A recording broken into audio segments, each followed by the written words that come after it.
Hey guys, it's Durf and welcome back to Satisfactory Mechanic. So a couple live streams ago, I was actually building the truck from Satisfactory and the truck station as well from Satisfactory, and I took some time off camera to make them look really nice. So we're going to be checking out these builds today and we're going to see what they're all about.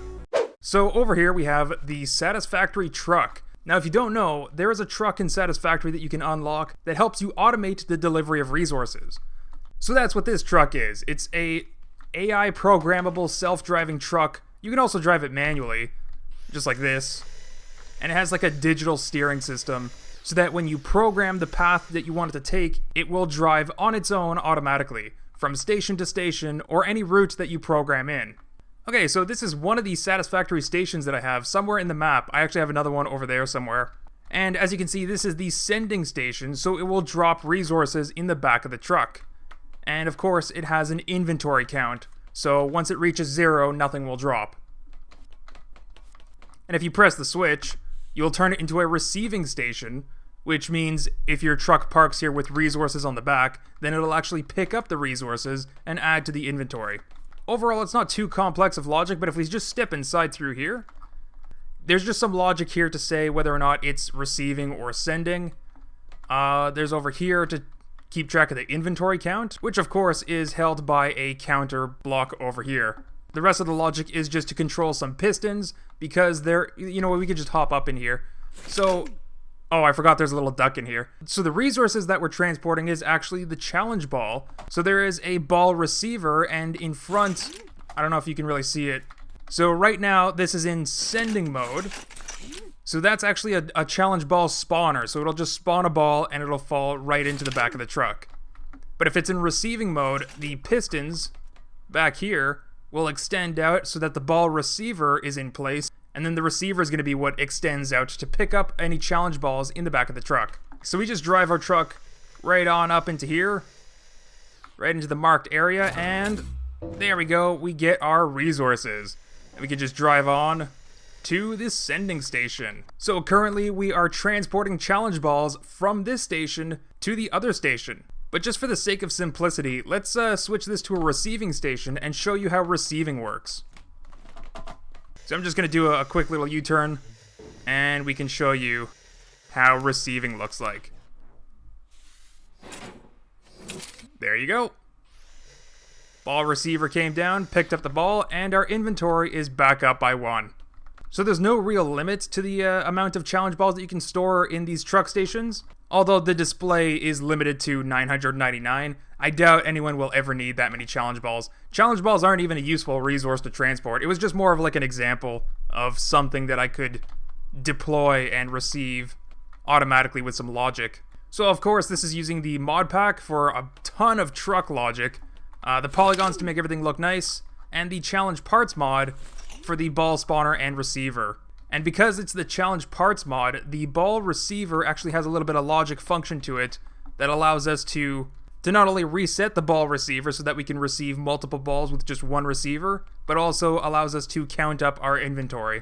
So if you guys were watching the live streams when I was building this truck, you know that it's kind of complicated. It's got a lot of stuff in it. I had to make the entire drive and steering system completely digital so that the AI can drive itself like as if you were in the driver's seat. So there's a seamless switch between manual drive and automatic driving and AI driving.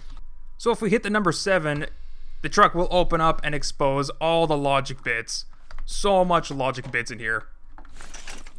So it's, oh geez. I don't know if I could even explain what's going on in here. I guess you'll just have to watch the live streams to see the build process. But it's driven by 2 electric engines, and the rest is really handled by the manual drive, which is WASD converters. So then that'll go... wait, where's the smart engine? Yeah, so the smart engine's what, the smart engine controller from the mod pack, that's what's controlling the steering. So we're basically using the WASD converters to feed in a steering value, and that's also going to be what the self-driving AI uses to also feed in a steering value into the wheels, so that it will drive from checkpoint to checkpoint. I should probably be talking about that. So in Satisfactory, I actually haven't used the trucks too much in Satisfactory, but you just hit like a recording button, and you drive and it'll automatically record the path that you take, and then you just set it to self-driving mode and it will follow the path that you recorded. So this is pretty similar in that regard, except that you're going to be manually setting your checkpoints. So yeah, I don't want to get too much into the logic here because it's, really complicated and it's all like tied.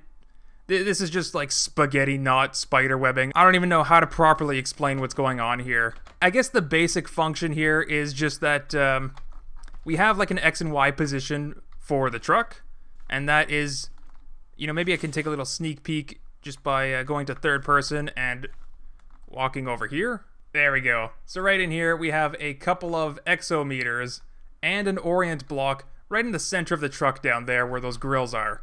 That's what we use to park right over this sort of X marks the spot here. It's actually like a plus, but whatever, it doesn't really matter. So, and you might notice there's a tracker hidden underneath that panel over there. So the trackers are a little bit something special. So the exometers on the truck is sort of like a GPS coordinate system. It'll record the positions of the truck, and when you mark a checkpoint, that'll be marked into these memory panels over here as a list, and it'll also increment which slot in the memory panel you're currently recording into. So you can record multiple XY coordinates, and the truck will know which position's next on the list to follow. Now you might notice that there is a tracker underneath that panel over there. So trackers are a little bit special in that if the coordinate that you're recording to is in proximity to a tracker, if it's close enough to a tracker, then it'll tell the AI programming to wait for a certain amount of time, which is just one of these counter blocks and a tick button. So it won't just drive right away to the next checkpoint, it'll wait for the station to dispense or to receive the resources in the back of the truck. And then after the set time, it will continue with its self-driving journey. So we have 5 buttons on 1, 2, 3, and 6 and 7. So 7 is what I was using to open up the truck. We don't really need that. So button 7 was to open up the truck. Button 6 is actually to reset all of the checkpoints. It completely clears the memory, so you're starting with a fresh route, completely empty memory slots. Now button 1, being the pipe switch, I wanted to get a red button in the hotbar, so that was really the pipe switch was the only button that had a red icon like that. So red is for recording. So if we press 1, we activate recording mode, and that's what the red indicator light is. We are now in recording mode. So you can press WASD as much as you want. It doesn't actually matter because we're not actually recording anything just yet. Well, we are, but we actually have to press number 2 to add a checkpoint. So if we go ahead and press number 2, you're going to see the white light right next to the red light flash on for a bit to let us know that we just recorded our checkpoint. And you can also see the number display now says 1 for 1 checkpoint in storage. So this is our first checkpoint. Now if we go ahead and drive forward a little bit and press number 2 again, this is our second checkpoint. And we just keep on doing this as many times as you need. You can store hundreds and hundreds of checkpoints if you really want to, or you can store just a few if you really need to. It is better to store more checkpoints for more resolution for your turns. But if you're just driving just a very, very straight line, you don't need any checkpoints in between. You just need one at the start and one at the end. Just like this. And then we'll do a bunch more checkpoints like this to turn around. And for your last checkpoint, you want to do it just before your first checkpoint. Something like this. So I just recorded 12 checkpoints. Let's go ahead and turn off recording mode, because we don't need that anymore. And if we press number 3, that's actually a switch. And that turns on the self-driving AI, which of course is going to start with our first checkpoint, which should be just in front of us. So let's go ahead and press that. And we can hop out of our seat, because now the truck will drive itself. There we go. And as it goes between checkpoints, you'll see some lights flashing. It'll just go from checkpoint to checkpoint, turning towards its new checkpoint. So yeah, the checkpoints will just repeat themselves. After it gets to the end of the list, it'll just repeat with the starting checkpoint, and it'll just loop around with your recorded path. So I'm pretty happy with the self-driving AI, but let me actually show you then, because this truck is actually not stopping. It's just going in a straight loop. So let me show you how the trackers work. Let's just go ahead and pick this up with a lift. So at every truck station, there's a little tracker that's underneath the panel right here, and that tracker is what tells the truck that this is a station. So it actually knows to stop at this checkpoint to give the station a chance to actually deploy or receive the cargo. We're going to hop into our truck, turn on recording mode. And we're going to turn on the first checkpoint just before the station. We're going to drive up to the designated area. And you might notice that the orange lights, the orange light indicators, turned on. Oh, we just got a ball. But the orange light indicators turned on. That's letting us know that we're within distance of the tracker, so the truck knows when we press record, the truck is going to know that this is the station checkpoint. So let's go ahead and record our station checkpoint. And now we can move on.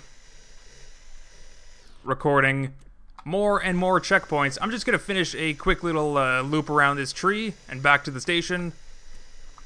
And then we can see it in action. Now just a quick note, it doesn't matter how long you take or what kind of path you take to actually record your checkpoints. The list of checkpoints is just a list of coordinates. So you're not recording how long you stay parked at a location. You can just, you can stay here parked as long as you want. If it's in between two checkpoints, the truck is just going to drive right on past it. And I think that was the last checkpoint that we need, so let's go ahead and turn off recording mode. And we'll turn on the self-driving AI. And right now, no matter what I do, I can't control the truck. The truck is controlling itself. It goes ahead and stops at the truck station checkpoint, and then continues. And of course, the green light indicators will let you know that the AI is in control of the truck. See, I'm trying to turn left. Truck doesn't even listen to my commands. It's got a mind of its own. So that's pretty much all that there is to it. You can have multiple stations throughout your map, and you'll be able to transport your cargo from one station to another. And of course, you can manually transport it, or you can have the self-driving AI do it for you. Ooh, that's actually a really sharp turn. I kind of wish I didn't do that. But you know what? It's working just fine. So let's switch this to receiving, and hope that it actually works. Receiving's sometimes a little finicky.